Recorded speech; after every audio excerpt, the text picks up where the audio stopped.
Keyser NoPlay, true class act. Kirk Evans, ultimate scumbag. We know the clip. We know the clip for this episode. Definitely being clipped by Zach for promotional purposes this week. Come on, let's go! You think I'm going to come on here and put one of the Aussies in the elite tier? I'd vote for Rob of 25,000. I wouldn't vouch for you. I can basically just cheat and get the same bets that they're getting. And it's weird because you can also pay your bills at the same place where you bet. I mean, you're a short guy. What? This guy talks a lot of trash. He's talked a lot of trash about me, Rob, a lot of people in the community, but he's refusing to show his face. Touting yourself as a pretty good NFL gambler, I thought you were an idiot. Say testing, I'm a cuck. 1, 2, 3, 4.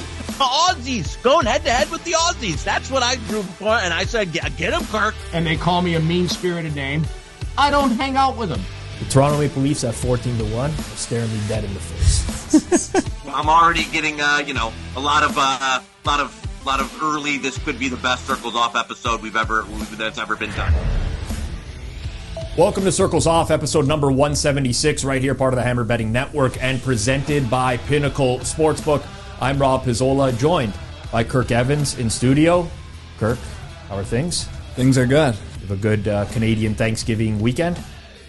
I did. I actually had my first ever Thanksgiving dinner. First ever? I've never celebrated it before. Oh, sports betting's been real tough for you over the years. First time you can afford a turkey or what? No, I don't know. It's just not something my family ever did, but got invited to one this year. Had some turkey. It was good. Yeah? Are you just saying that? Like, turkey to me is a very overrated bird. So I like turkey in a sandwich. This turkey was honestly pretty solid, but I love stuffing. Yeah. I'm a big stuffing guy. Man. So if I'm having stuffing with the turkey's good because the stuffing's good. Turkey's just a vessel to get like everything else on the plate into your mouth. Exactly. With something. Yeah. And then you can chop it up, put a little mayo, put it on a sandwich. Yeah. Yep. I agree with you. I think the leftover turkey sandwich is better than the turkey itself. Yeah. Everyone's a that. turkey. By the way, everyone's a turkey snob. Anyone I say I don't like turkey to, they're like, oh, well, have you ever spatchcocked your turkey before? It's like, well, yeah, I have, actually. Have you cooked it this way? Have you deep fried it and this and that? It's like, I've had a lot of turkeys before. They're all fine. I'm not here I'm not going to eat turkey. But it's just I think that's a good take. I think that's a regular bird. Yeah. You know what I'm talking about? Mm-hmm. I'll tell you what wasn't a good take. You know what I'm getting at right there. I know exactly what you're getting at. Yeah, so you tweeted this week. I don't remember. I'm not even going to pull up the exact tweet. Zach will do it here. But it was about Woj and him having an easy job. No. Stopping you. I agree with Kirk. All right. Let's go. You're allowed to agree with Kirk. I also... not a bad take is what I'm disagreeing with you, but that's why I'm stopping you. All right. Not a bad take. You think that this is an acceptable take? Yeah. We're going to pull up the tweet, so I don't want to say that I'm wrong, but I don't think I actually said his job is easy. Well, you said Woj got paid $50+ million, which is probably a wild under-exaggeration, probably $100 million plus. I think it's a good estimate. I think it's much higher. Retires and is talking like he had some hard job. Even in retirement, the guy stinks. So obviously there's some pre-existing Woj hate here. Oh, deeply. And he also has me blocked on Twitter. Well, I'm sure a lot of people do. What does that originally stem from? Why would he have blocked you? He must have blocked me, or some ESPN intern blocked me. That's my best guess, because I'm also blocked by Zach Lowe. I love you, Zach Lowe. I don't know how that happened. But I've always not liked Woj, but when it really internalized in me as I deeply hate this person was in the James Harden, Ben Simmons trade talks. Mm-hmm. I'm a big Windhorse guy, Brian Windhorse, another NBA reporter. He was reporting that the trade was live. It was very obvious that the trade was going to happen. But Woj has whatever connecting to Sean Marks, probably CAA. And he, an hour before the trade happened, backstabbed Windhorse and said, the two teams haven't even spoken, which obviously made no sense. Any human being with a brain knew he was just flat out lying to everyone and backstabbing Windhorse because he was saying the opposite of what Windhorse was saying, essentially saying his reporting was bad. Yep. Threw him right under the bus. Threw him under the bus. He's just... I don't know what words I can use on this podcast, but I've always said he's a prostitute. He sells himself out. You could say whore if you want. He's a whore. Yeah. He sells himself out to these agents for information. But they all are now. And I don't like any of them. Adam Schefter is tweeting Warren Sharp links. Yes. Like, what are we doing here? I don't like any of them, but Woj is the trailblazer in the worst way. He started it. He knows nothing about basketball. Who does he work for now? St. Bonaventure's. He's the GM. Good luck. The guy couldn't tell you one scheme, what a good coach is, what a good player is. He knows absolutely nothing about basketball. He just was good at cultivating relationships and backstabbing people, and now he's crying because he had to bring his phone in the shower. Well, okay. So sad. So here, I will agree with you on the ethics of a lot of this reporting now. Some of these guys are a joke. Like Ian Rappaport for NFL at Rap Sheet. If that guy tweets something, is going to be wrong 50% of... I think he's just making stuff up. I think he's lost connections at this point. There's so much bad reporting out there. And listen, I don't hate Woj. I don't hate a lot of these guys. But I can see the disdain. They do a lot of stuff that is scummy, cringy. It's very similar to being a tout in the sports betting space, a scam tout in a lot of these scenarios. But I will take issue with the fact that he doesn't have a hard job. I think that job is, you have to be, especially when you're at the level of Shams, Woj, Schefter, you have to be available 24/7, literally. And for some people, they say, you know what, fuck, pay me $5 million, $10 million bucks a year. Exactly. I'll be available 24/7. But it's not an exaggeration that you do not have any scenario where you are not available. You have to be. Look, and that's going to weigh on people. It would weigh on me. I don't disagree. I don't think his job was actually easy. Yes. But for how much money he was getting paid to not even write about basketball, to just tweet news. Yeah. Yes, he had to be available. To me, it's kind of like if an NBA player was like, man, I had to take a flight every other day. Oh, like LeBron talking about preseason, flying to the preseason Yeah, and he got flamed for that deservingly. Yeah. I was away from my family all the time. Like, there are hard parts to being a professional athlete that I think everyone would agree with, but you also look at it and you get paid millions of dollars to be beloved and play sports. Yes. You get paid millions of dollars to tweet. No, I get it. You can't complain about it when you retire. But where I push back is that it's still a very hard job. It's very hard. It's extremely demanding. Think about that. Think about all the stuff you do on a weekly basis that you can no longer do. Like, you say this to me, like, I wouldn't be able to golf. And you'll be like, oh, wow, you can't golf. But, like, what's the point of making money if you can't do shit? Like, you literally have to have Here's the point. He's retired. How old is he? 55? Well, sure.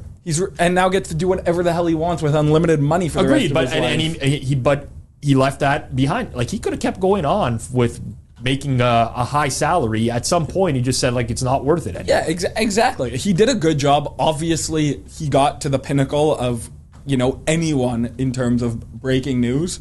So I'll give him credit for that. But I think there's a difference between your job being hard, which, yes, pretty much everyone's job is hard in some ways, but very few people get paid like Woj, and very few people have to do something that's as easy as what Woj did for how much money he was making. My thing comes to, like, my frustration and my agreement, I guess, with Kirk was, like, how he acted about it after it happened. First of all, when they went on and it was like they were having, like the man died. Like, on like the coverage the next day was like, insane. It was like, okay, I get it. I'm not, like, I do agree with Rob. It's a hard job, but you broke news for your career. Yeah. And yeah, you did a great job at it, but like Schefter on the news, on ESPN hits the next day was the most outrageous stuff. Oh, the man sacrificed his family for this job. It's like, dude, he broke news. But I actually do believe that. I seriously do. I know, but everyone has sacrifices. I understand, but he did sacrifice family time. But we don't need an obituary for him. Like, I think Yes. Bill Simmons on his podcast it was over the top. He said he didn't realize Woj was saving lives or was a frontline worker during COVID. That's what they were making it seem like. The guy broke news. Right. Sure, was it an inconvenience on his family? But do you realize how reliant we were on that news being broken? I wasn't. I couldn't see the tweets. You're true. You messed up.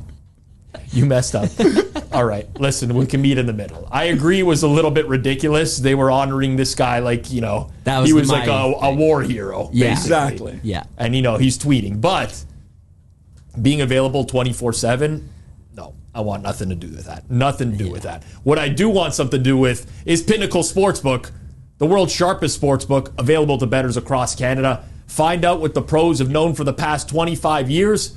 Pinnacle is where the best bettors play. Make sure you check them out. Football season's in full swing. NBA right around the corner as well. Great odds for you to bet at. They don't limit you. Fair prices.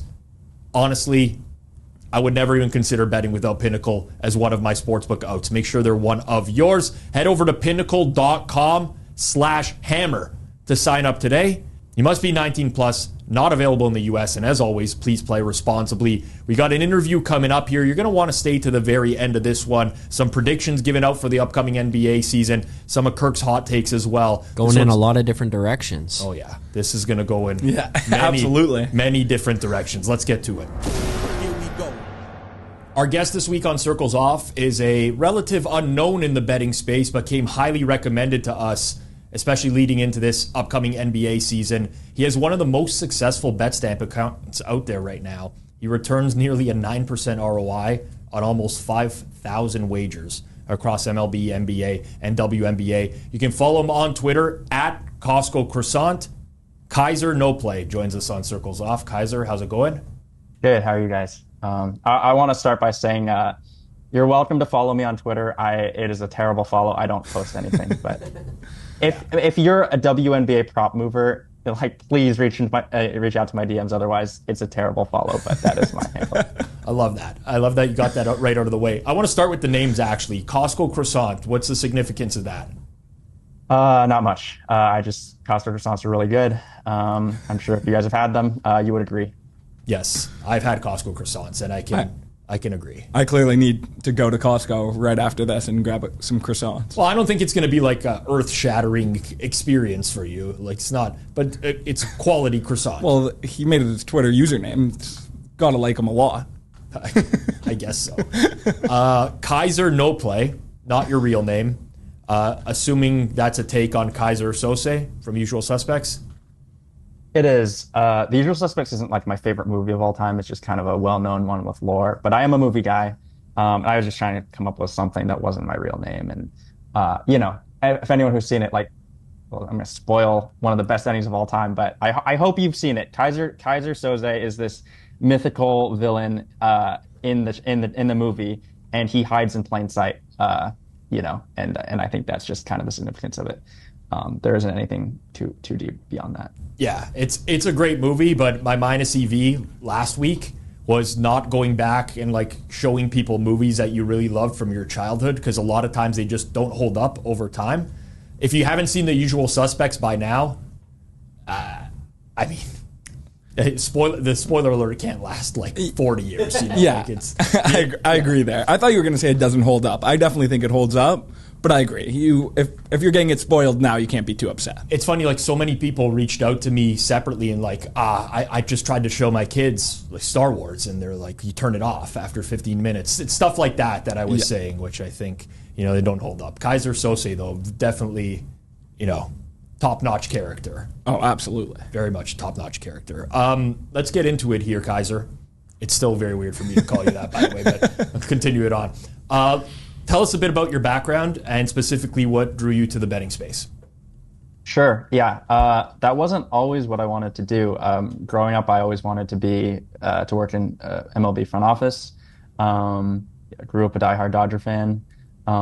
Baseball was my one true passion for most of time. And I actually ended up getting that job, not with the Dodgers, but with another MLB team.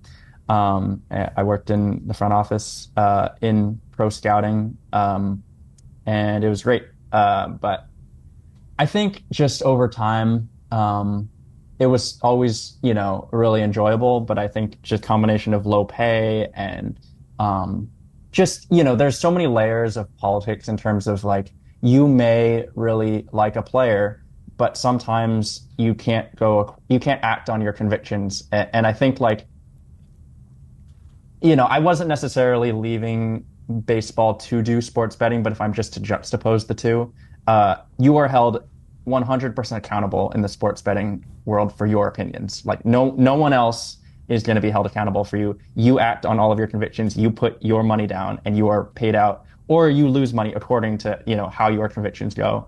And I think that level of accountability and sort of like risk reward for your own opinion is pretty attractive to me. The other thing I really like about betting is the feedback loop of like, if you have an opinion on something, you will find out if you were right or wrong within 24 hours. And I think like I've never been attracted to the money of the sports betting. It's really, fighting a really tough market and finding out if you were right or not every single day, 10 to 20 times a day, immediately. Whereas like when you work in baseball, you may like a 19-year-old or even younger, and it may be 5 to 6 years or more before you find out if you're right or not about that player. And there's so many other factors, right? Like you may like a player, but he goes to a team with a different player development system than what you would have done with that player. And you can only evaluate based on this one simulation that we've seen. But like, had we acquired that player, maybe he turns out differently for the positive or the negative. So those are kind of just juxtaposing the two. I think that's what I enjoy a lot about betting. Yeah, that's really interesting. I promise we will get into sports betting and your approach and a few other things leading into NBA season as well that Kirk wanted to get your thoughts on. But how does one get into an MLB organization in pro scouting? Like, what was your background prior to that? Did you just intern for the org? Do you have some sort of college degree that was like very specific to what you wanted to do within that org? How did that come about? I always wanted to work in baseball, but there's no major, I would say, that is like specifically for working in baseball. So I just majored in math and economics. Obviously you need like a statistical understanding. Like I think the one fallacy that I think people have about baseball is they see Moneyball and they think that an analyst is somebody like Jonah Hill and a scout is somebody like, one of those old grizzled white guys that, talk about fitting pants. And in reality, like at some point in time, that was what it was. But I think the point of Moneyball is that it caused everybody to think like that. So like a scout now, most scouts think like Jonah Hill, like everybody thinks like Jonah Hill. And an analyst is somebody that's actually coding and building models and stuff. So everybody needs this, like some sort of statistic. Like you have to understand every sabermetric stat out there, I would say. And then, I did get hired as an intern. They just posted it online and I applied and worked my way up. And yeah, happy to talk more about what my daily routine was, but that's kind of how I got into it. Yeah, I'm definitely interested in that. I will say, maybe like this is just me being an idiot, but I always just assumed a scout was like the grizzled guy that like would just go watch games and be like, yeah, this guy looks good. I actually did not, at least, the way that you're describing it, I did not picture that being the situation at all for scouts nowadays. But yeah, curious what your role was within the org, and we don't have to get too detailed into it. I know you want to be a little bit more private with the team and stuff like that. But yeah, just what does a day-to-day look like for a scout? So I was in the front office. I was like a coordinator. So basically, I would make sure I wasn't going out in the field that often. I was more making sure that our field scouts were seeing the players we wanted to see and the organizations that we wanted to see. So like, at the time I worked for the team, we were generally competitive. And so like, there's no point really in scouting a low-level minors team super extensively for a parent organization that's kind of out of it and rebuilding, because they're probably going to want to trade away their major leaguers for our prospects. So just making sure that our scouts are seeing the players that we need them to see. A lot of it was reading their reports and making sure that, we have, if you pull up, the Cincinnati Reds or the Boston Red Sox or something, we have the top 30. We make our own prospect list for each org and making sure that my job was to help maintain those and make sure that we had current good lists for each org. And then I also helped out with some waivers. So like for a while, I was helping out with monitoring the waivers every day, just making sure that like the players that came across, if someone was interested, making sure that we flagged them because there's so many players that come across waivers every day. And then early on, I helped out with advanced scouting, which is not scouting at all. Advanced scouting, if people don't know, for every sport is like the team you are about to play.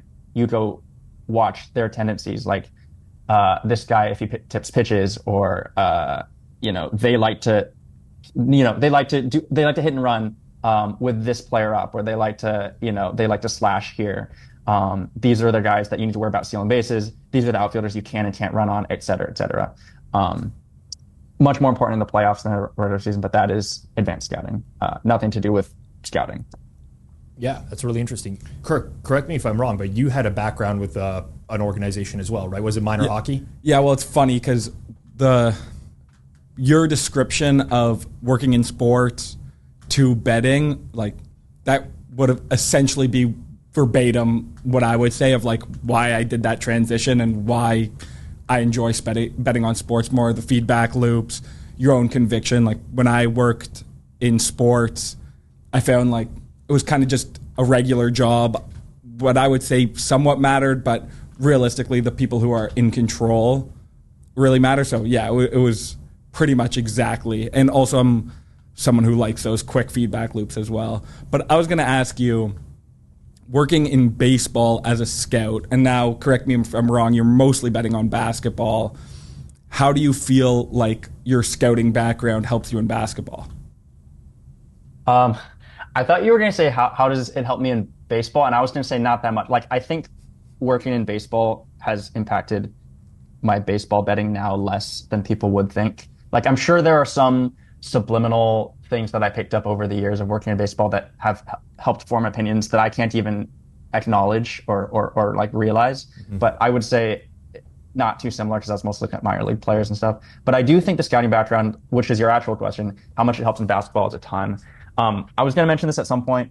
Kirk and I are extremely different bettors, even though we talk all the time about basketball. I don't use a model or an algorithm or anything. 100% of my bets throughout history have been gut feel.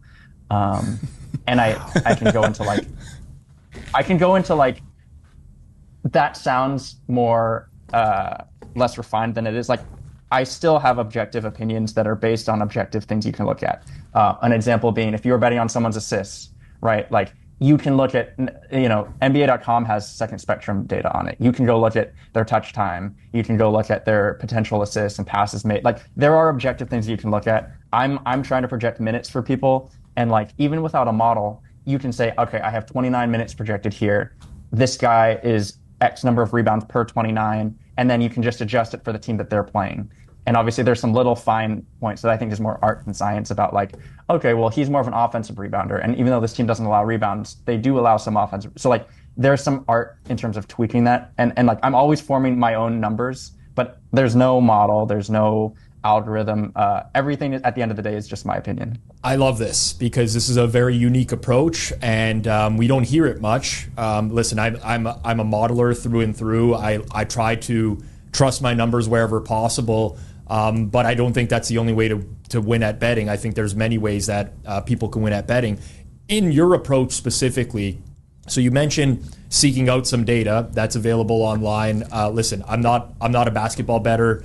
I'm kind of clueless when it comes to what the best metrics are and stuff like that out there. But I'm curious how much of your opinions are formulated on eye test versus using some sort of data and just kind of spitballing what a number should be. Walk me through that. How much is just actually watching games and saying, I think this isn't accounted for enough, or it's accounted for too much, versus using actual empirical data? Yeah, I watch a lot of ball, I would say. Like, I'm not sure I've missed a single WNBA playoff game this whole postseason. And like, to answer Kirk's question about the scouting background, like, I could tell you all 30 NBA teams' defensive schemes. I could tell you how they switch the pick and roll or not. I could tell you all of that stuff. I could tell you their rotations. I could tell you their injury report. Like, I could tell you like, this ninth man subbed in before the seventh man today. That's unusual. Or this player didn't sub out his usual pattern. He went all 12 in the first quarter. That's unusual. So I guess like a good example I would talk about is like, I know you said you're not a basketball guy, but if you're familiar with drop coverage, sure. That's like a more en vogue coverage of late, where most teams are switching 1 through 4, but they're 5. They don't want to switch out. They're going to keep them by the basket. And if you run a pick and roll or a pick and pop with your 5 that involves the defender's 5, they're just going to stay at the basket. And so what that leads to is basically the other team doesn't need to help at all off the corners. It's going to lead to a lot of ball handler pull up mid-range shots, but very few 3-point shots. So basically what you're basically saying is your big can stay at the rim and we're going to allow catch and shoot. We're going to disallow catch and shoot threes. So that's the in vogue scheme right now. That means they don't want to allow 3-point shots. So a lot of these drop coverage teams will not be allowing 3-pointers.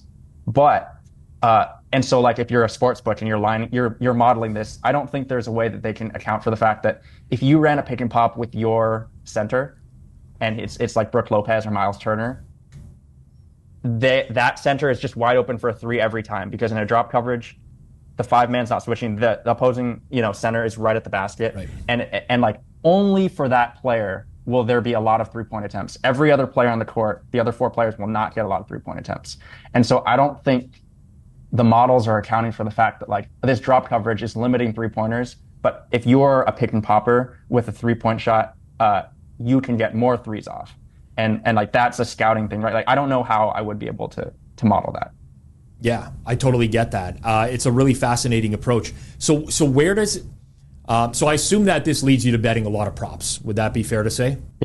Yeah. Yep. Okay. If someone watches this and is a big mover and sees like, oh, this guy's running a 9% ROI, let me go partner with him and he's doing 9% same day sides. I'm not doing 9% same day sides. Like we split it up here. Like it's like, props are probably like 11 to 12% ROI. Then sides are probably between 3 and 5%. But among the 3 to 5%, you have, I do a little bit of live betting, which low volume, but high ROI. Like I think last year, my basketball live betting was like almost 30% ROI. I would like to scale it up in terms of volume at some point, because I'm probably missing out on other opportunities. But then you scale that out, and then, pregame sides become maybe plus 1 or 2%. And then I don't know how to separate out further, but like I would assume betting stuff, either openers or based on predicting injuries and stuff, accounts for more positive, I'm not a CLV truther, but more positive CLV, which is probably higher ROI plays. So like, if you really break it down, I might be negative on same day stale sides, right? Like I'm not sure I could beat the market on an NBA side an hour before tip. So I think that's important to note. Sorry, I wanted to interject because you asked about props versus size, and I think it's important to note that not all plays are the same ROI. I'm glad that you did. I think context matters. There's so much that I want to unpack here. Let's start with you're not a CLV truther, because I think I'm glad you went there. I very much am a CLV truther. But yeah, I give the people your opinion on why you don't think CLV matters. I wouldn't say it doesn't matter for 2 reasons. One is that I think all successful bettors, unless you're betting right at tip, I think all successful bettors get CLV. I do believe that fundamentally. But I don't believe the opposite being true. It's kind of like a square is a rectangle, but a rectangle is not a square. Yep. I don't think that you getting CLV is a sign that you are a guaranteed winner. And that isn't just calling anyone out. Like I can predict, I've seen enough lines, I can predict which way a market's going to go with pretty relative certainty, but I won't always bet that side. Like, oh, I think I'm going to get at least a point of CLV here because the market's going to go this way. But I'm not going to bet that if I don't actually like it, if that makes sense. So like, if you say you're a successful bettor and you don't get CLV and you're betting right, and you're not betting right before tip, I don't really believe you. I don't really want any part of you. But if you say I get really good CLV, the inverse is not necessarily true. I don't necessarily think that you are a good bettor. You might be, but you might not be. The other reason I think CLV is important is because if you want to fade the market, like if you want to go, if you're going to take a side that you know is not the market side, it's still important to get the best price. I don't think anyone here would disagree with that. Like if I'm going to fade the market, I want to know at what point the market's going to hit a low so that I can get in there. And if you don't understand CLV, if you don't understand the way the market moves and you can't predict the way the market moves, you are not getting the best price, which over time is going to cut into your edge. So does that kind of make sense? It does. Or at least explain how I think about it. So I don't agree with everything, but it does explain how you think about it. I think there's a lot of validity to a lot of the points that you're making there. I do a Sunday night show during the first half of the Sunday night football game with Clive Bixby over on the Forward Progress channel, where we look at the early lines for the upcoming NFL week. And I will very often say things like, if you believe in getting the best of the number, go bet the under in this game now, because it's gonna get bet. Like, the market's gonna move towards the under. I don't want the under in this game. I want to wait for it to move, and I want to bet the over. I think the over is the valuable position. So I totally understand it from that point of view. I also think that in your instance, I don't think there's a lot of people doing what you're doing. So let me call that out for what it is. So I think that there's a very formulaic way to get CLV in every sport. There's a lot of people who are doing the same, it's the same methods, same methodology, or similar, to the point where a lot of the models are going to arrive at the same thing. And I think in sports, if you are doing something fundamentally different, and I can't say, you guys would know better than me. I'm just speaking on what I believe how people are modeling NBA from the people I talk to that are closest. I think it's a very, very different approach. So if someone goes out of their way, is doing something different, it's going to lead you to different results. And maybe in those instances, you could be right more often than not. Like, it's cutting edge. It's a cutting edge approach. Yeah, I would say I disagree with most of your. I agree with most things you say to me, and this is the one where we probably have the biggest disagreement. But I do agree with that if you're doing something specifically different, you probably won't recognize CLV and can win. But I don't really agree with the other side there. I don't think I've ever come across a bettor who consistently gets the best of a number and is a losing bettor. I don't really think that exists. So I do think there's some level of the trend isn't the case for every case. And like you said, most times if you're getting the best number, you're probably on the right side. And it would be really impossible for any of us to say, I'm so good at betting that I can predict the times that the CLV goes one way but is not actually correct. That would be extremely arrogant to assume that. But just as an example, 2 years ago, I think a lot of the biggest market movers are model based, as you said. And so 2 years ago, the Mavs were the market side every single game. The book, valued the Mavs closer to how I did. They would open a number and it would always move Mavs without a question. And I think that was the year they didn't make the playoffs. They tanked at the end. They didn't have a very good season. And at some point I could tell you when a line opens, oh, if I want to fade the Mavs, I'm going to wait because the market's going to move towards Mavs, and it does. And it never paid out all year. And I over the course of, millions of different opinions, the market's going to be right most of the time. But I think there are times where you can, if you have a good reason to explain why the Mavs are being overvalued by the market, I think you can be willing to be able to step out and say, I trust my opinion. Now, this is something that Kirk and I have talked about. When you are opposing the market, there's some level of humility. You need to understand when you need to stand down and be I was wrong. I'm just going to sit the rest of this. I'm not going to re-add, versus, okay, the market went against me, but I'm going to re-add at a better number for me because I don't believe that this is being accounted for, or I understand why it's being accounted for and I don't agree. So I think to anyone listening, it's important, if you're going to fade the market or you're going to fade the CLV side, to have a good reason behind why you are doing so. Yeah, I love that. I can honestly think to a personal example of mine. It was several years ago in the NFL, and the Cleveland Browns played 3 games early on in the season. 2 of them were extremely inclement weather, where they really couldn't throw the ball in the games. And I think one of them happened to be a lot of players on the offense were ruled out due to COVID. And towards the end of the year, their numbers just kept getting steamed to the under over and over. And I think it was a model-based approach where someone's using, seasons worth data and saying, well, this Cleveland offense isn't very good, but they were not playing in regular conditions for a lot of those games, and the valuable side was the over. So I think that's a really good way to look at it. I'm kind of with Kirk. I generally trust the market more often than not. I'm certainly unlike any other sports fan where there's a little bit of ego involved. Absolutely. where you oppose the market one time, you win, you're like, I was right, market was wrong. That can get into your head. But I do tend to respect the closing number more often than not. And if I'm continuously getting opposed on something, I might take a step back and reevaluate and say, hey, like, I might have to dig into this a little bit more. So, it's a really interesting conversation.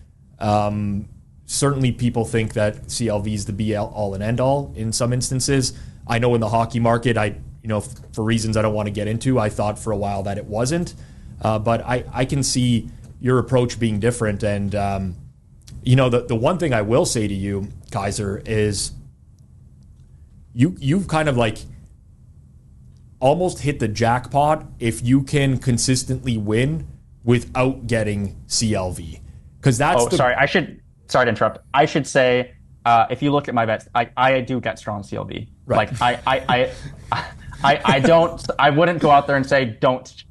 I guess what I would say is like, don't chase CLV just because you know it's going to move that way. But I agree with you that over the majority of plays, you should be getting CLV. And I think like Kirk posted something on Twitter once that I strongly agreed with.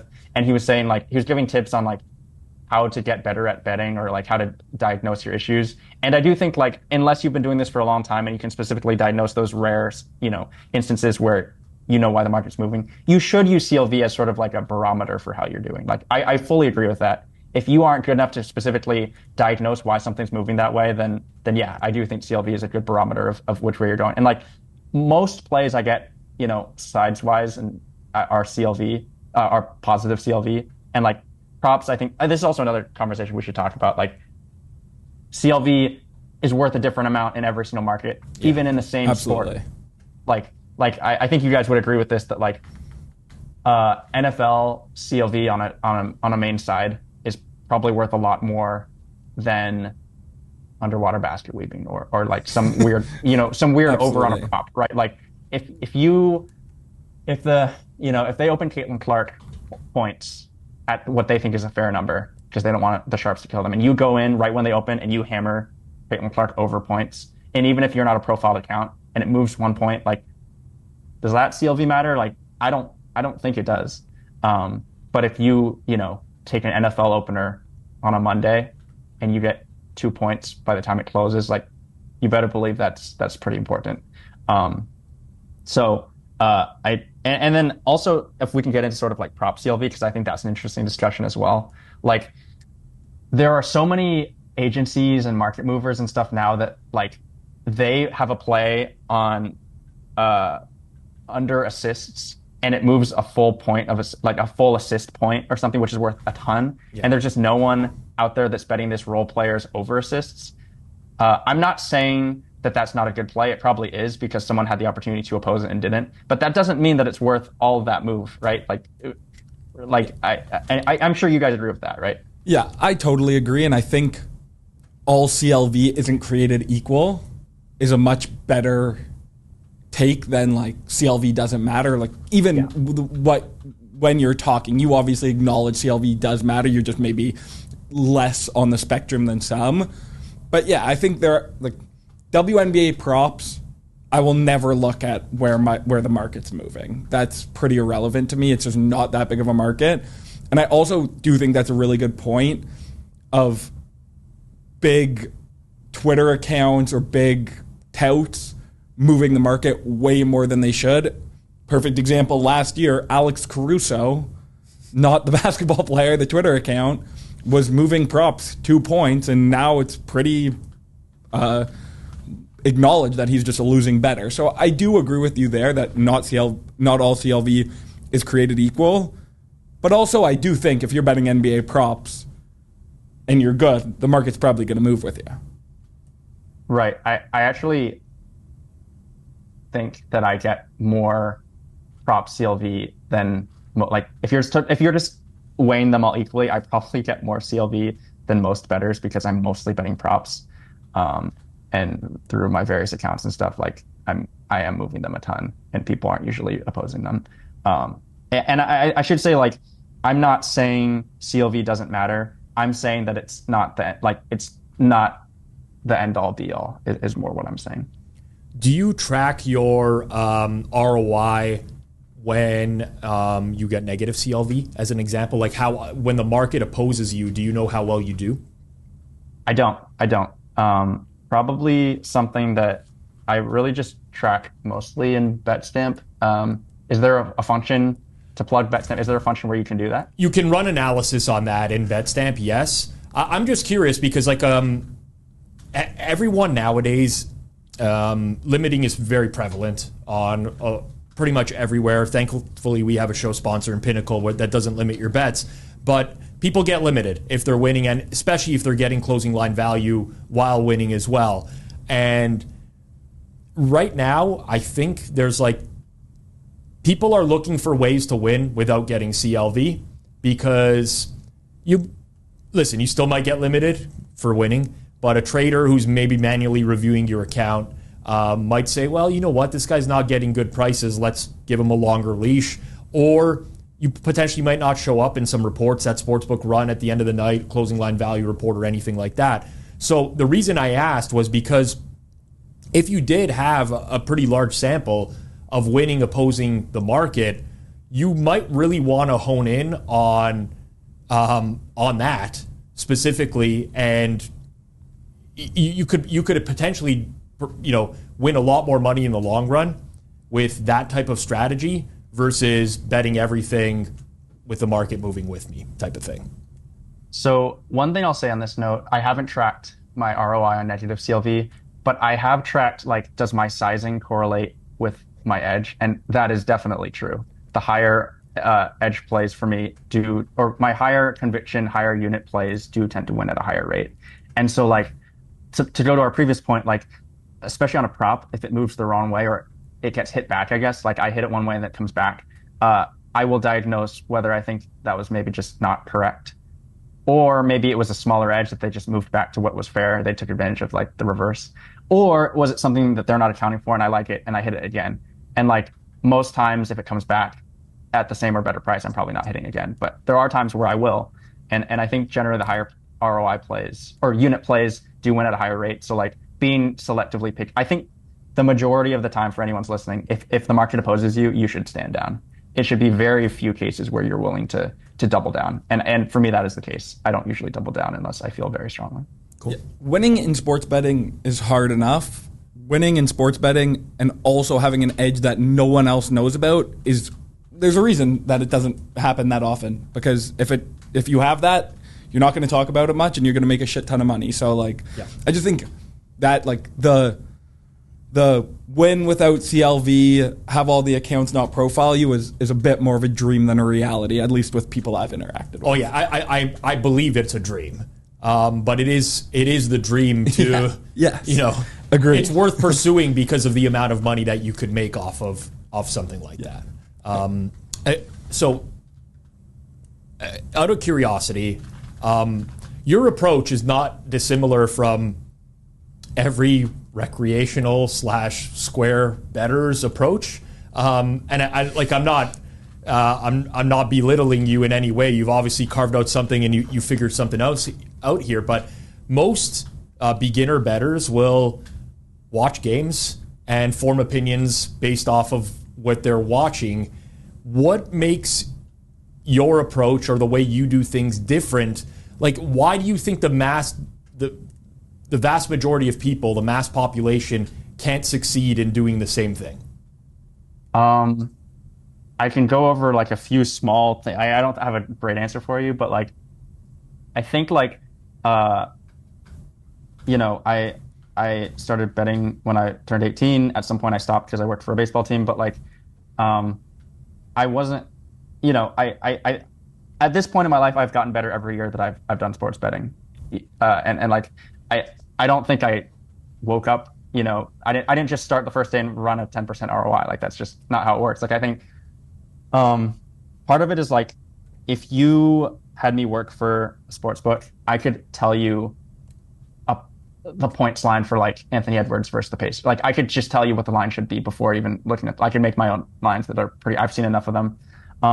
I think there's some small stuff that I think, like, recreational bettors don't do. Like, they love the overs on player props. They don't typically like the unders. I think understanding median versus mean is really important. And I don't think people kind of conceptualize that all the time. I think this kind of goes to overs versus unders, but people tend to be optimistic about things. Like they're like, I hate when on Twitter, a Twitter tout will post an over on something, and then there's either any combination of like injury, which I think is kind of a bad beat, but like injury, foul trouble, blowout's the worst. Yeah. Or like lost by the hook. Poorly. Yeah, shooting poorly. Like injury is probably the one. Injury or ejection is probably the one that's the worst beat. That would be hard to account for, but like that's still part of the outcomes. And every single thing I mentioned is part of why the line is set the way it is. Right. Like if they play 35 minutes, their line would be higher than it is because the books are trying to set it at the median, not the mean. And like or the median, not the mode, honestly. And like I don't think a lot of people realize that. Yeah, I also think what Rob said is kind of not true. I don't think the average recreational bettor knows all 30 team schemes. No. It's definitely a commitment. But what is stopping someone from? I think maybe it's just the way that you think about the sport is the difference here, right? Like I grew up, first decade of my life of betting, I was a losing bettor. I watched tons of sports. Like I consumed sports nonstop, and it led me to believe, well, I'm watching football and hockey, basketball, baseball. Like I understand these teams better than others. And listen, this is extremely arrogant for me to say, but I'll just be honest. Like I considered myself to be at like a higher intellectual level as well, just based off of my upbringing and skipping grades in school. So for me, it was like I couldn't fathom after 5 years how I could possibly be losing betting on this stuff. I think the vast majority of people who bet that way, if like very close to 100%, like Keyser is very much an anomaly, are going to lose. So there's something there that is different relative to the average bettor. No, I totally agree. And I think most people watch, especially recreational bettors, watch for enjoyment versus watching to learn about what's happening on the court is just a very different situation. Yeah, it could just be exactly that. Yeah. It's when you watch a game, you're watching for enjoyment. You are watching every minute of it, but you're not really focused on certain things. Scheme being one of them. So I'm picking up on something you said about 20 minutes ago, but I'd really like to dive into how you attack the board. Because for a modeler like myself or maybe Kirk, we'll run our numbers on games or props or whatever, and it's as simple as taking your model number, comparing it to what the market number is. You know where your edges are. You go and bet them. For you, do you have like an angle of attack going into a day where it's like, I think the Golden State Warriors do something like this. They're playing the Nuggets. And like something, almost like the Zach Galifianakis meme where he's just seeing a bunch of numbers and stuff in front of his face. Like, how do you process the board and attack it on a day-to-day basis? So to address like sort of the previous conversation, one thing I wanted to mention is like not to be reductive about like, oh, it's so easy to win at sports betting. I don't want to sound like that, but like keep in mind how much harder it would be if you were the sports book. Like you have to set a line for every single thing, and people can come in and just pick the ones off that they'd like. Like if I were forced to take action on every prop, I would lose so much money. Yep. Like I don't think people realize is like minus 114 or minus 115 is a lot of vig on each side. They don't have to be perfect. They just have to get in the right ballpark. And like most plays or most lines don't, especially on the prop side, don't have an edge. And I don't think people like the casual bettor may not realize that. I have friends ask me like, oh, do you like Ionescu under or over 19.5? And I go, not really. So they're not, is like, so you like the under? I'm like, no, right. I don't. Like there's no play on, and that kind of ties back to like Keyser NoPlay. Like it's a good reminder that like sometimes your best bet is not to play it. And there's a different level of pressure when you're doing it full time and like you feel like you have to make money, but like the bets will come. Like the best way to improve your ROI, in my opinion, is to cut out the bad. It's not to find some new breaking edge or to increase the good bets. It's literally just cut out the bad bets. Because like if you're unsure about a bet, just don't play it. The house has an advantage for a reason. So like I wanted to note that like no one is holding a gun to your head forcing you to bet something. If you're not sure, don't bet it. And only the things that you like. I believe in stacking edges. So this can go into sort of like answering your next question. Like I will rarely play something because I have a singular what I consider an edge on it. I like to have multiple reasons that I like it. Like if I'm making a pros and cons list in my head, I would like there to be mostly pros. And if I can find a few reasons why I don't like it, I don't play it.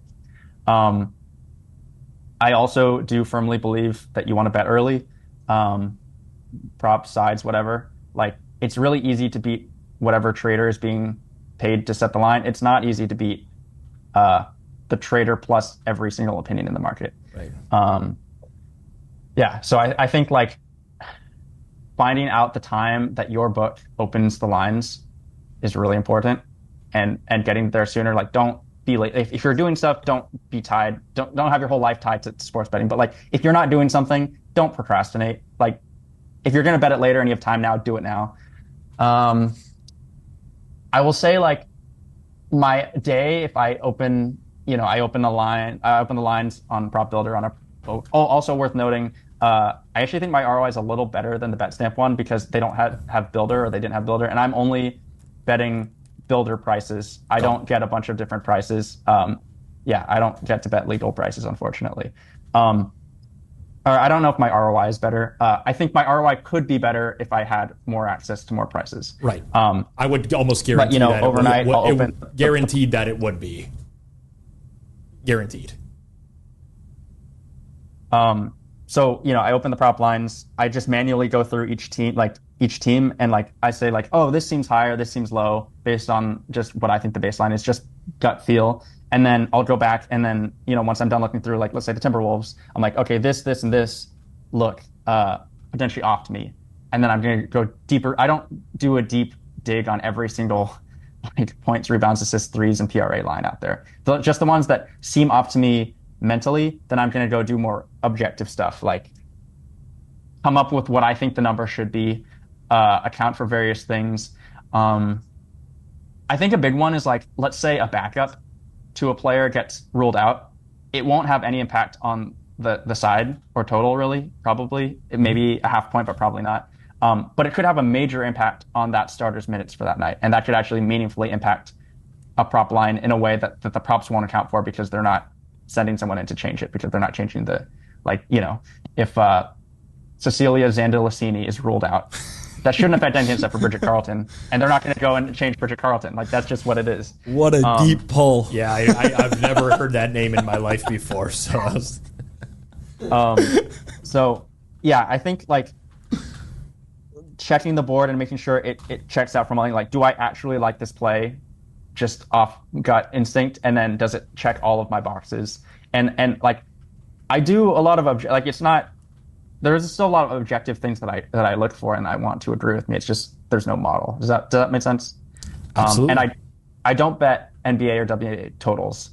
I know like Kirk is a big totals better because like I have opinions on player effects on the total, like in or out. How does this player affect the total? I also have a pretty decent way of objectively quantifying it. Like there's on-off splits, there's pace stuff, but I don't have a good way of a baseline. Like in terms of like if the Hawks play the Grizzlies, I don't have a good way of saying if everyone's healthy, what should this baseline be?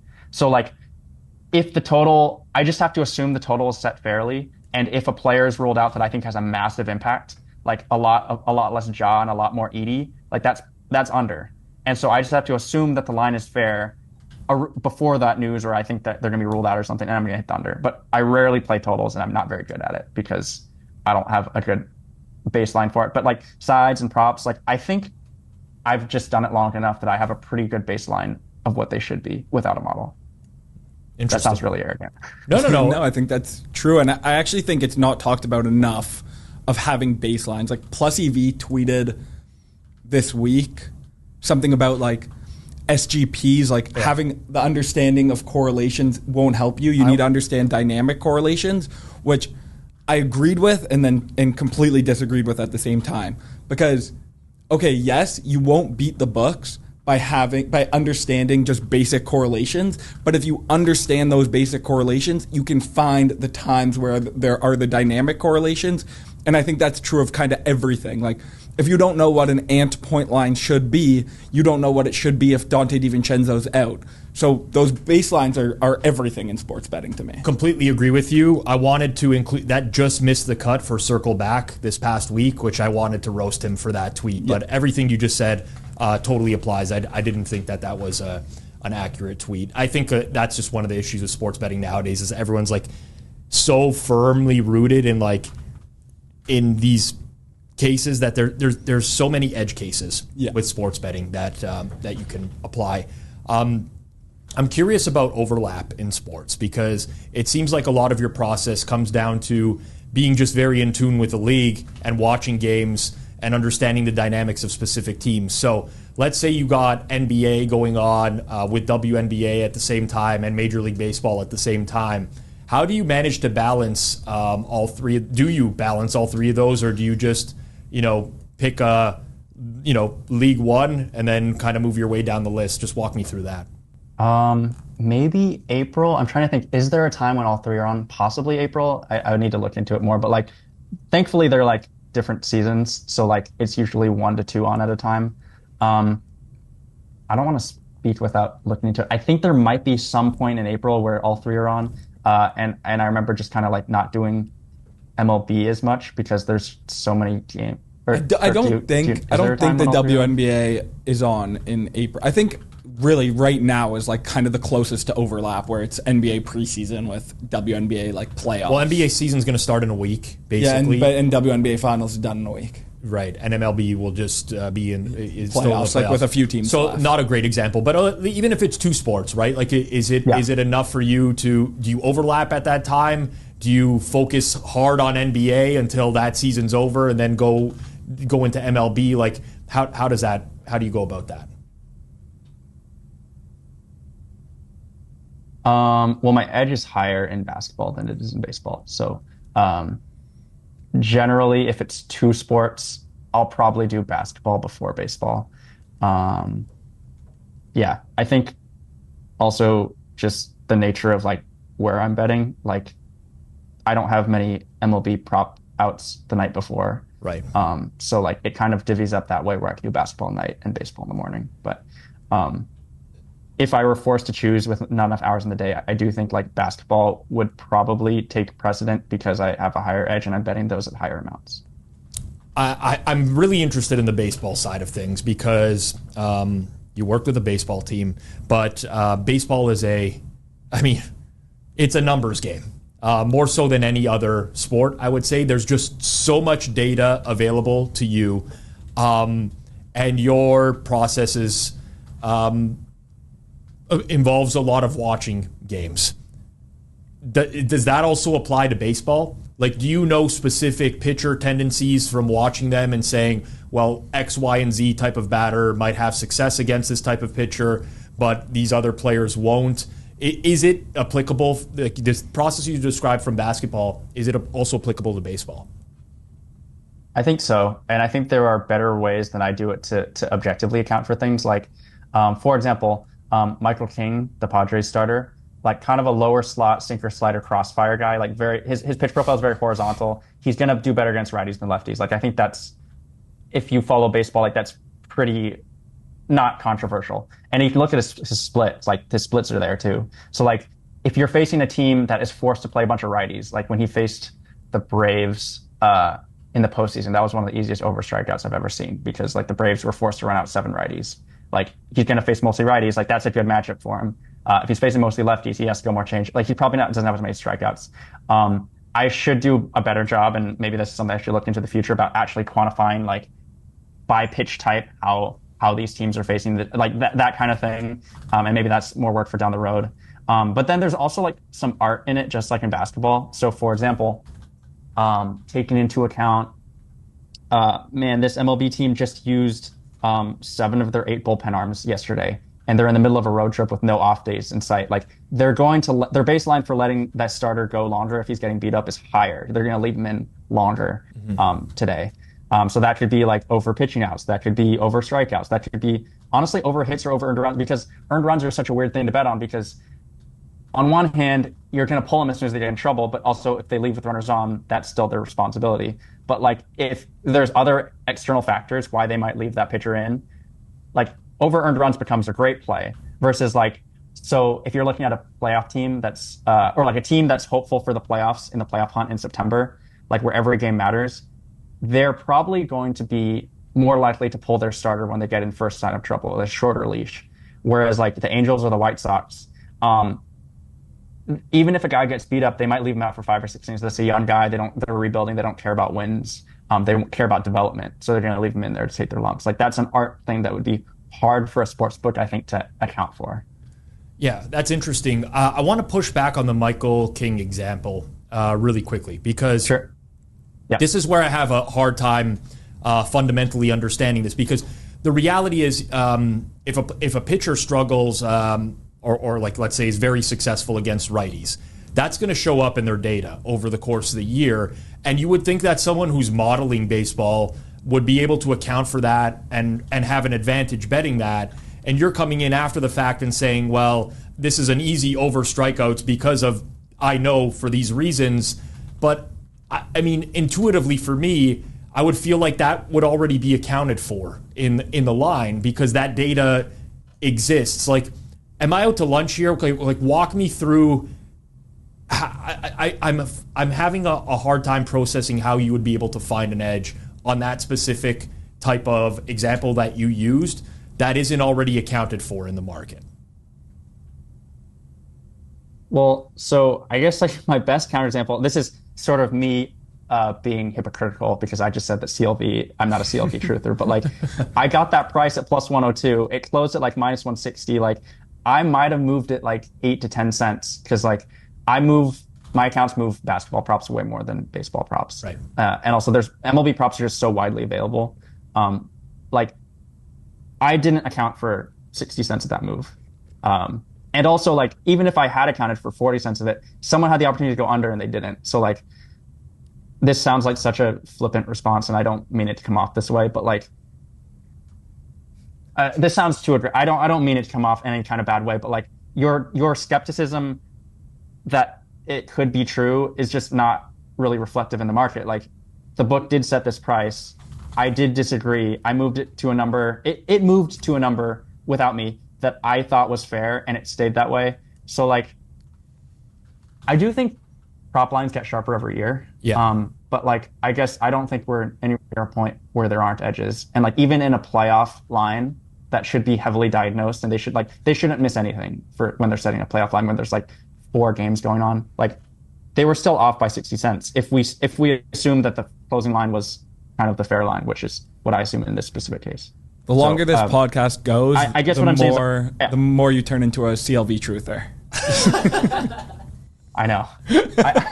I guess what I'm saying is like, I welcome your disagreement and I'm happy to have the conversation, but like, I just have like lots of proof over like many years of like it not being efficient. No, and that's totally fair. Like, for me, I had an assumption, I guess, that the market wasn't as soft as you're describing. And I think the way that you're describing it is like, yeah, it's just a trader who's opening a number, and I am very quickly able to identify that this is a bad number, and that's a totally reasonable answer to me. I just figured that, listen, we're in 2024, the days of, when I was betting MLB strikeout props in 2018 that were, I would be betting the same prices, like plus 100 to close minus 200. They'd move a strikeout prop, an entire strikeout, which is unheard of sometimes. Like, I didn't think those still existed, and that's just me not betting those markets. So that's a totally reasonable answer to me. I want to talk a little bit about this upcoming NBA season. Let's do it. And Kirk has some hot takes that he wanted to throw out there. I'm not going to be the guy to challenge him on these takes because he came on Circles Off last year before NBA season, gave out 3 hot takes, and they were disastrous. And I couldn't challenge him on them at all. I was just like, all right, I'll take this guy's word for it. He bets NBA seriously. But I would be interested in your response to some of his hot takes. So these are hot takes. I wouldn't say all of them necessarily have markets. And I wouldn't say I think these are more likely to happen than not, but I would say I'm closer to these hot takes than the market would be. Like, there's not necessarily a price on it, but you could conceptualize a price based on other prices. So let me hit you with a few of them. First one, the Wizards will have the worst record or win percentage in NBA history. Ooh. It's a hot take, and it's hard to say like, oh, I agree that they'll set the record for fewest wins, but like I agree with you more than I directionally agree with you. They're a terrible team. We've talked about this offline. Like they're really bad. I side with you directionally. All right, good to hear. That's a good start. Also, looking for market agreement. Exactly. He's a CLV truther, and this is his version. This is podcast CLV. Yeah, and every preseason game it gets worse and worse. This team's unbelievably bad. All right, this one's a hot take, and really there probably is a market for it. I don't think we've talked about either of these teams offline. The Brooklyn Nets should have a higher win total than the Chicago Bulls. I'm gonna say disagree for two reasons. Yes, the Bulls are signaling that they're tanking, but like they have tried harder every year for the last 6 years. The Nets have openly admitted they're rebuilding. I think if you plugged it into like an objective player for player model, I think it's close. But I think the Nets are more likely to trade DFS and Cam Johnson than the Bulls are to like who realistically is going to trade for Vooch, who's like motivated to do so and going to take on that contract and give up the assets. Like maybe Levine's gone, but like, and then I think, yeah, I think directionally agree that it should be closer than the prices currently are. But no, I don't think the Nets should have a higher win total than the Bulls. I think that actually is a really good point of the Nets have players that other teams want versus the Bulls have players that are nearly untradeable. But yeah, roster for roster to start the season, it's definitely pretty close. The Nets honestly might be better, but I think that's a fair point. They're also lined 9 wins away from each other, so it's definitely pretty. It's a pretty hot take. But I think I think the Bulls are going to tank very hard 10 this year. I think Caruso for Giddey plus letting DeRozan walk for nothing is enough signal that they're going to really tank. So I think one thing that I'll say is like in MLB, you can just put together you can get a player rating model and it should come pretty close to evaluating how good that team is. But for basketball, like fit is a huge part of things, which I think you would agree with. And like absolutely for the last 2 years, I thought the Nets have had incredibly good players. Like DFS is an incredibly valuable player, Royce O'Neal, Mikal Bridges, but they've never had like, it's just a bunch of like role players and they've never had like the offensive hub. So like they've always underperformed their player ratings added together. If that makes sense. I would agree with that, but I would also say this Bulls team specifically fits pretty terribly together considering they have the least amount of positive defensive players on really any roster I can ever think of. Yep.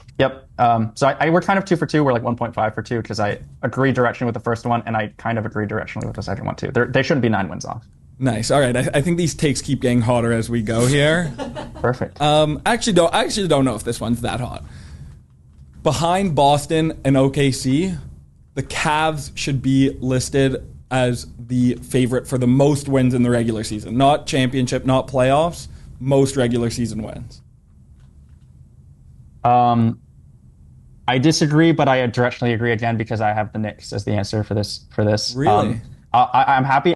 After the hot takes, I'm happy to give out a couple. I came prepared to give out a couple picks of my own after this. Nice. Beautiful. This is not an officially sanctioned Keyser NoPlay pick, but I did bet a little Knicks best regular season record. Interesting. I actually think the Celtics and I directionally disagree with you there. I think I like the Knicks as a team, but they're so shallow post-trade with Mitch Robb injury. So I could see them reaching really high highs, but I just think they're going to be too injured to really reach like 55, 60 wins, which they're going to need for that. I think it's just the Tibbs effect, and they're running like a bunch of mega durable players outside of OG. Like every other player that they're running in their rotation is like extremely durable.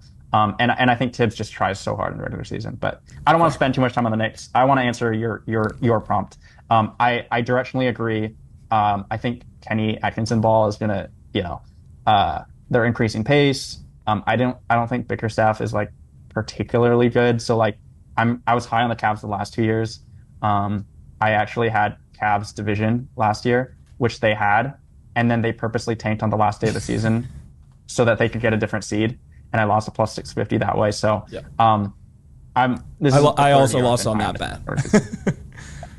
Yeah, that was a tough day. All right, I've got two more for you. This one's definitely the hottest take. Okay. I bet it 25-1 last year. Now we're getting 250. Walker Kessler has a path to Depoy.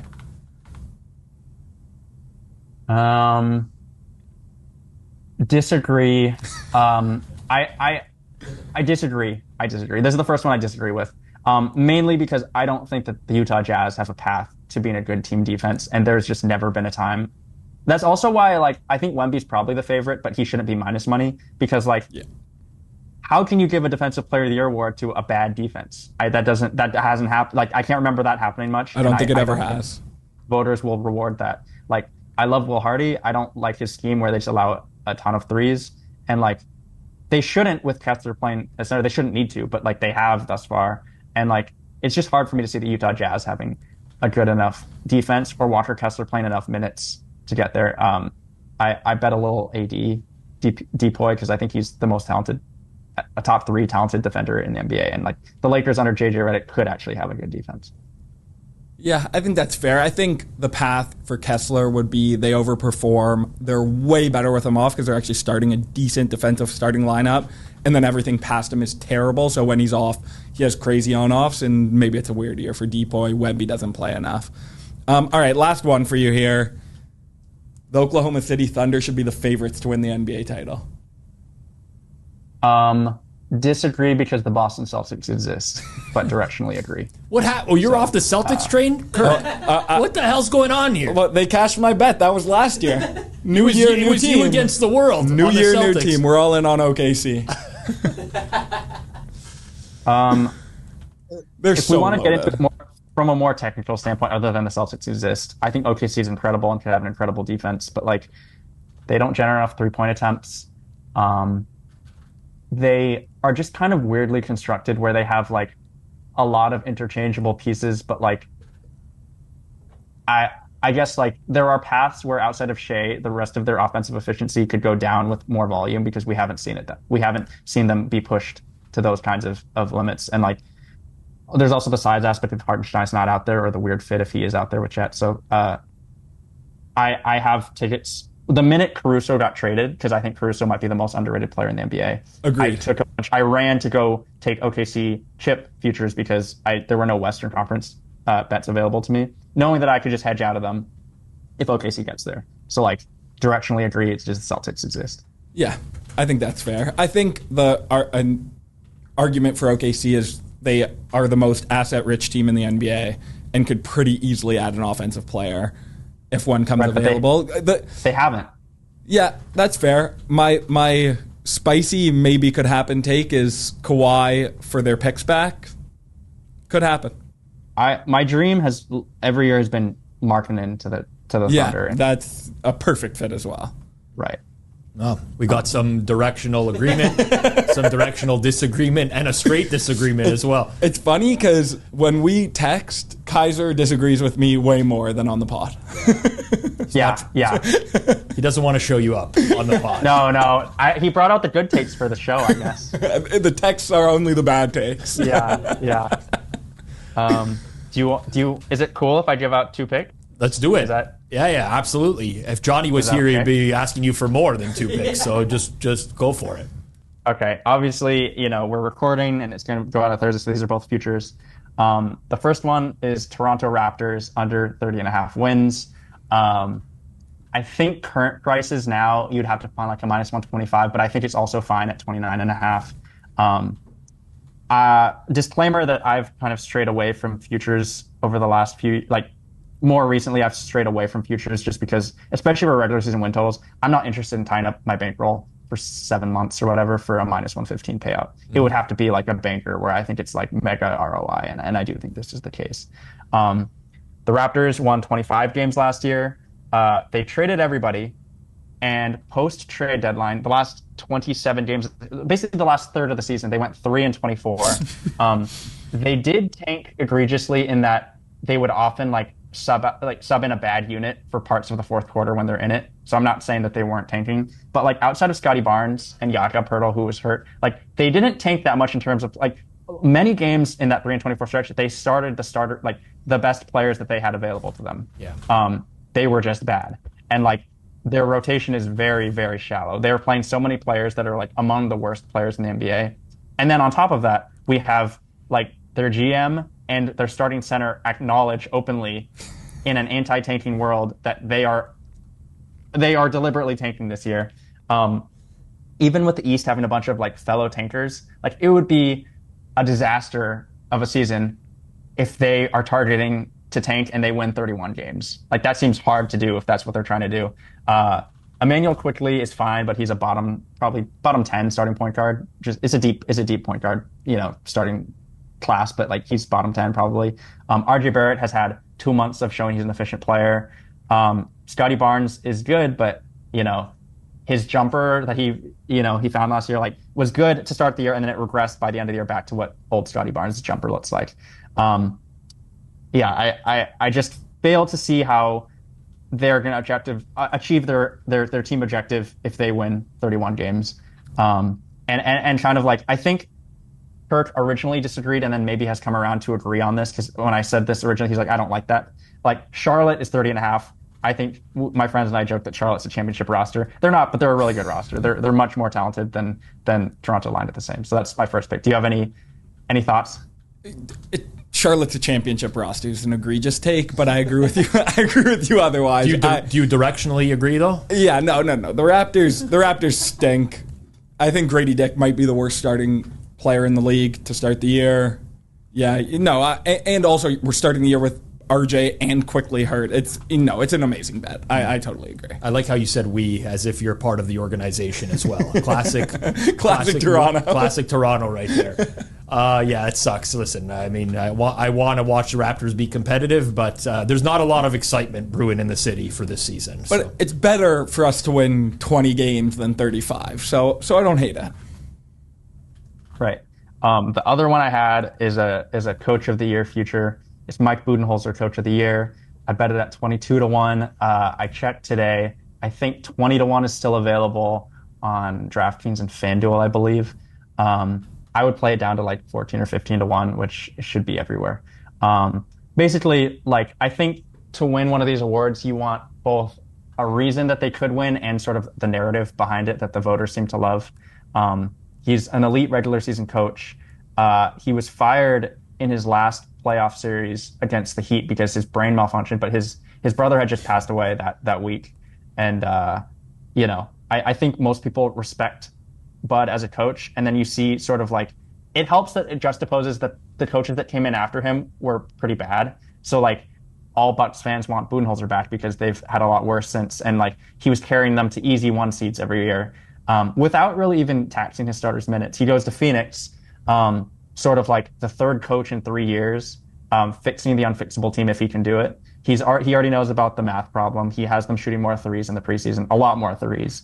Tyus Jones is a really underrated addition that I don't think if they win, if they go 1 seed in the West this year, I do think people will mention Tyus Jones, but I think a lot of people will mention Mike Budenholzer as the main reason, especially if they change up their play style.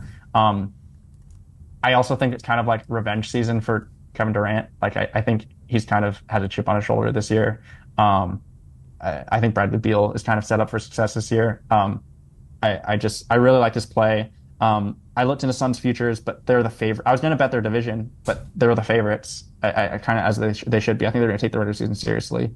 And Budenholzer has shown himself to be an elite regular season coach. So I think he should be one of the favorites.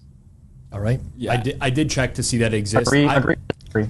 No, absolutely agree. One of my hot takes that was left on the chopping block was the Phoenix Suns end up with the number 1 offense this year. So, I totally agree. I actually was looking at Suns championship futures today, but it steamed a bunch, but I just totally agree with you. Wow. Look at this. Way too much agreement today. Look at this. I know. We'll have to re-record it. It's not normally like this. Yeah, I was expecting you guys to go toe-to-toe, but... Yeah, I did check. The 20-1 is out there at several spots right now. I'm not going to bet it, and I'd love to bet it in real time, but this is pre-recorded. I'll give everyone a chance to at least get down on it, and hopefully it'll win. Yeah, lots more agreement than I thought, because you're a pretty polarizing guy, Kirk. Yeah, no, I would have went at you, and I know you would have went at me if we disagreed. Absolutely. Yep. That's good. Keyser, you have recently joined Establish the Run as well.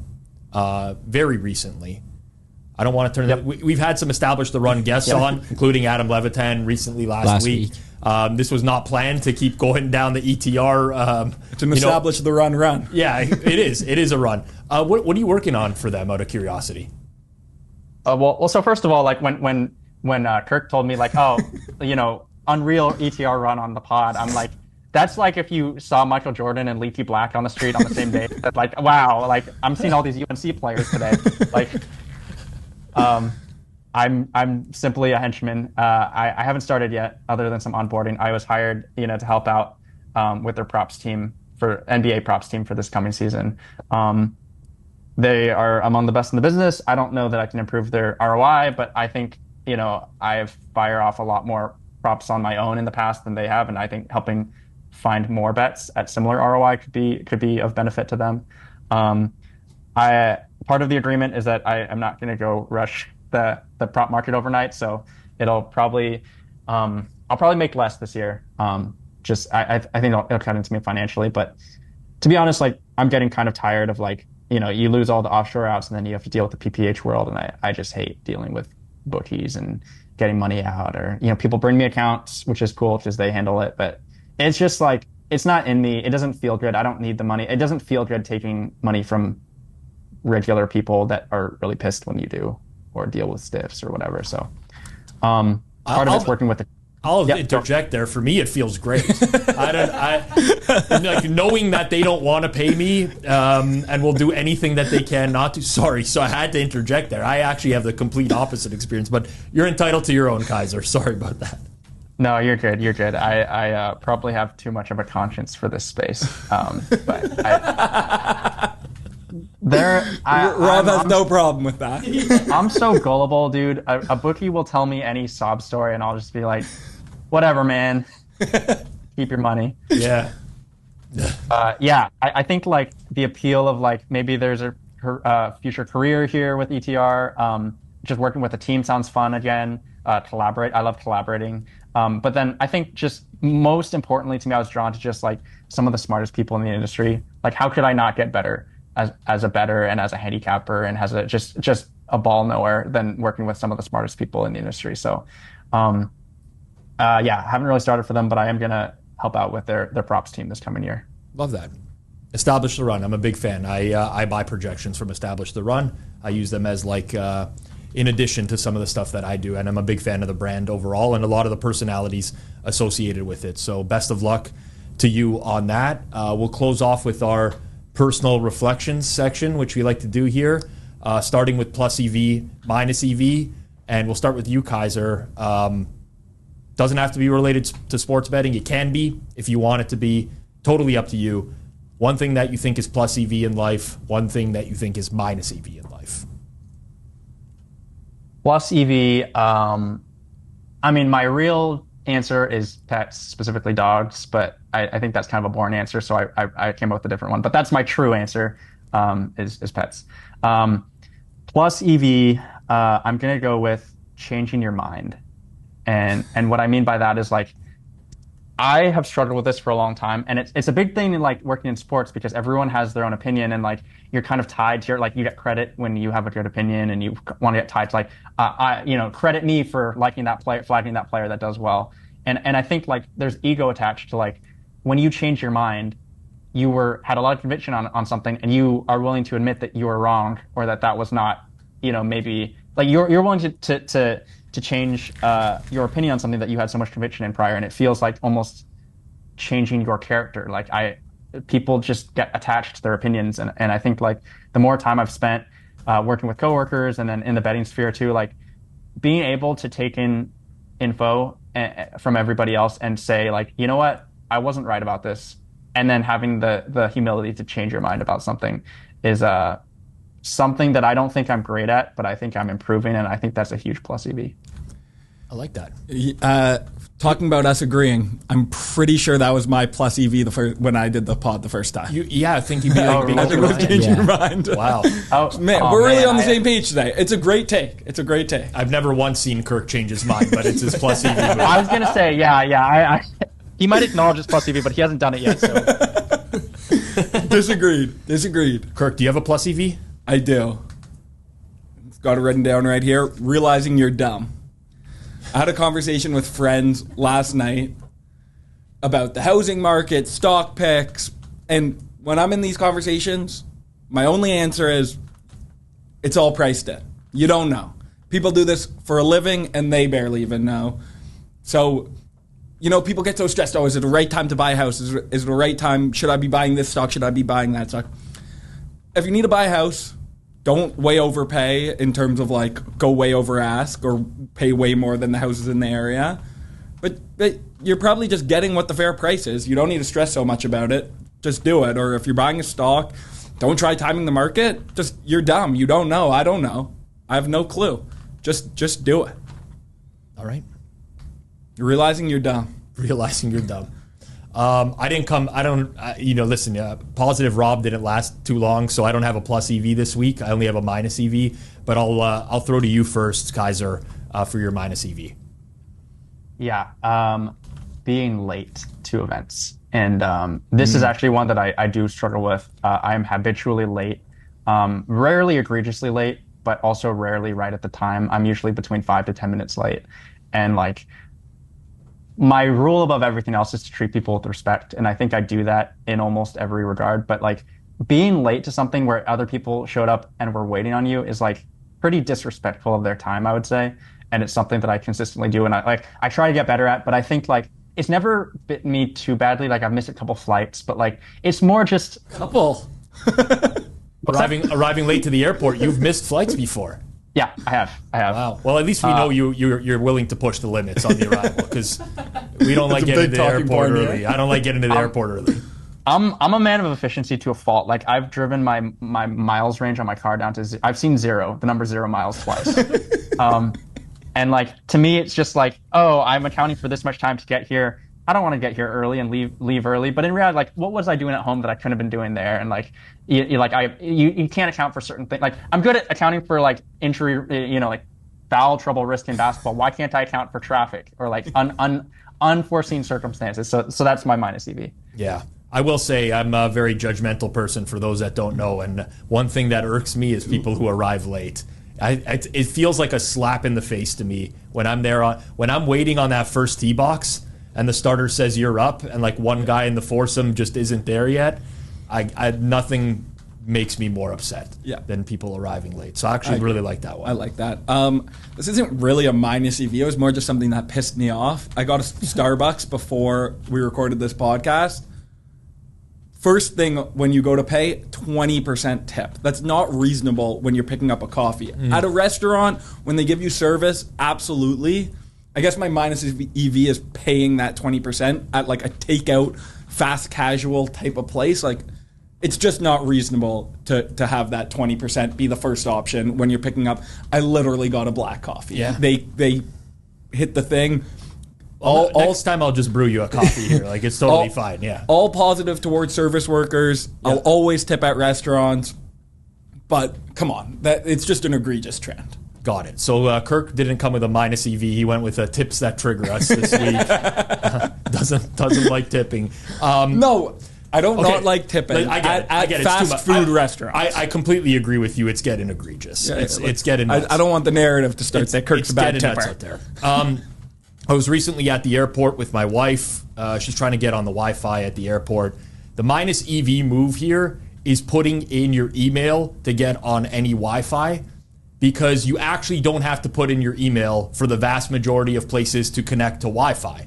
People don't ever read the fine print or anything like that, but you log onto a Wi-Fi, it takes you to a website. There's a little box there that asks you for your email.